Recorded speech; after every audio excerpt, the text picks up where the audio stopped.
on energy, we've seen an up-close and personal view of what happens when nations get too dependent on someone like Russia for their energy.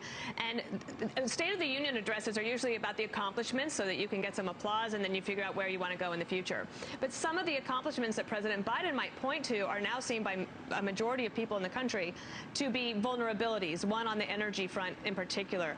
Will there be anything in the speech to talk about reversing some of those policies, for example, either Keystone Pipeline or allowing our oil and gas companies to pursue federal oil and gas leases even while we try to transition in the future with a smart path to greener energy?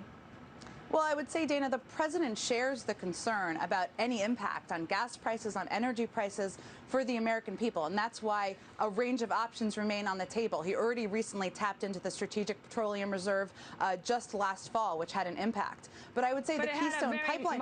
But the impact, Jen, that was a blip. It was a 10-cent thing, but it doesn't last. But, Dana, the policies you mentioned, I know Senator Cotton and others have mentioned these, they are not policies that would address the issue at all.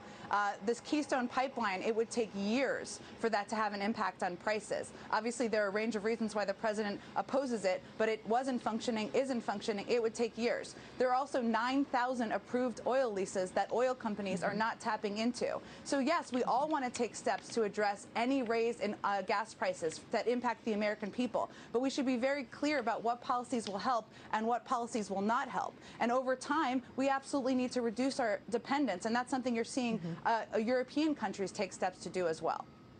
The point on that is that it took Europe years to get to the point where they were completely dependent or 60% dependent on Russia. Jen,